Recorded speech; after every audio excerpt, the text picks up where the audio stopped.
ధనుసు రాశి. ధనుసు రాశి వారికి ఈ వారం వ్యాపారపరంగా ముందు వెనక అవుతుంటాయి. అయిపోయింది అనుకున్న పని మళ్ళీ ఆగిపోవడం, ప్రమోషన్ చేద్దాకా వచ్చి అది పెండింగ్లో ఉండడం, ఇంకా అంతా అయిపోయింది అనుకున్న సమయానికి ఏదో ఒకటి అడ్డంకులు రావడం, ఇటువంటివి జరుగుతుంటాయి. ఒకటి ఏమిటంటే మన ధైర్యమే మన బలం. ఆ ధైర్యాన్ని కూడగట్టుకొని మీ చేసే ఏ ప్రయత్నమైనా సరే అది ఫలిస్తుంది. కష్టపడతారు, కష్టానికి తగిన ప్రతిఫలం చక్కగా ఉంటుంది, పేరు ప్రఖ్యాతలు లభిస్తాయి. అయితే సమయానికి పని అవడం లేదనే భావన ఎక్కువగా ఉంటుంది. వీరికి అర్ధాష్టమి శని నడుస్తుంది.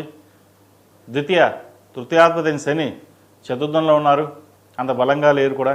పంచమాధిపతి వ్యయాధిపతి అయిన కుజుడు లాభస్థానంలో ఉన్నారు.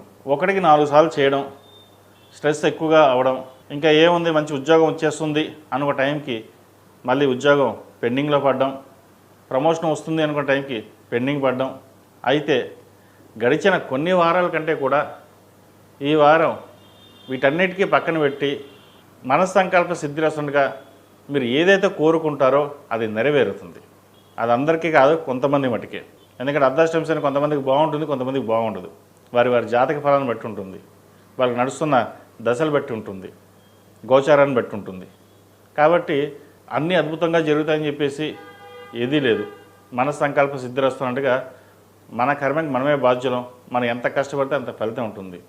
మీ కష్టం తగిన ప్రతిఫలం, పేరు ప్రఖ్యాతలు ఎటువంటివి ఇబ్బందికరంగా లేకుండా ఉంటాయి. 10 మంది మమ్మల్ని ఇబ్బంది పెట్టే విధంగా కూడా చూస్తుంటారు. కానీ అవన్నీ పక్కన పెట్టి దైవబలం తోడుంది, ఏదైనా సరే మీరు సాధించగలన్న భావన ఎక్కువగా మీకు ఏర్పడుతుంది. అదేవిధంగా ఎన్ని ఇబ్బందులు ఉన్నా సరే జీవిత భాగస్వామి మీకు అండగా నిలవడం, సహాయ సహకారాలు అందివ్వడం అదొక మంచి పరిణామం అని చెప్పచ్చు. ఎందుకంటే బయట ఎంత పని చేసినా ఎంత స్ట్రెస్ ఉంటుంది, కానీ ఇంట్లో వాళ్ళు సహాయ సహకారాలు ఇస్తే అవన్నీ మర్చిపోతాం.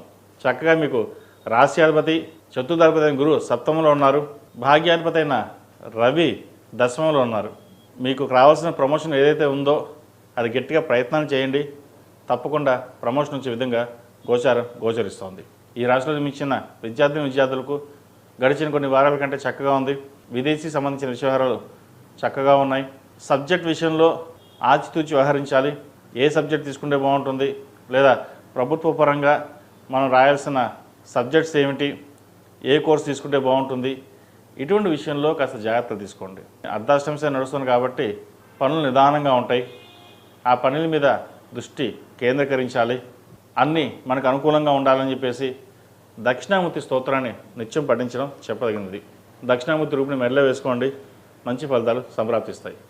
ఈ రాశిలో జన్మించిన స్త్రీలకు వృత్తి ఉద్యోగాల పరంగా, వ్యాపార పరంగా సానుకూలంగా ఉంటుంది. అలాగే విదేశీ వ్యవహారాలకు సంబంధించిన వ్యవహారాలు కూడా సానుకూలపడతాయి. విదేశాలకి అనుకోకుండా వెళ్ళే అవకాశం కలిసి వస్తుంది. అది మీరు ఊహించరు, విదేశాలకు వెళ్ళగలమా ఉద్యోగరీత్యా అనుకుంటారు, కానీ అనుకోకుండా రావడం కూడా మంచి తరుణం అని చెప్పచ్చు. అదేవిధంగా బంధువర్గంలోని నరదిష్టి వీరికి అధికంగా ఉంటుంది. బాగా సంపాదిస్తున్నారని లేదా బాగా ఎదుగుతున్నారని, మీరు ఎవరి మాట వినరని, మీ వరకు మీరు వెళ్తారని ఒక భావన బంధువర్గంలో ఉంటుంది. తెలియని విషయం ఏంటంటే అందరూ బాగుండాలి, మనము దాంట్లో ఉండాలి అన్న భావన మీకుంటుంది. అది వారు అర్థం చేసుకోక అపనిందలు తెచ్చిపెట్టడం ఇటువంటివి చేస్తుంటారు. ఉద్యోగంలో కూడా మీకు తెలియకుండానే ఇబ్బందులు ఇచ్చే విధంగా గోచరిస్తుంది.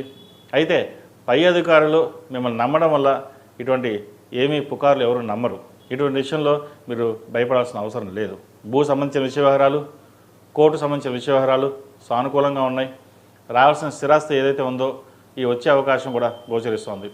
చక్కగా నవరాత్రులు ప్రారంభమయ్యాయి కాబట్టి అమ్మవారికి ఆరవల కుంకుమ, కుబేర కుంకుమతోటి నిత్యం పూజ చేయండి.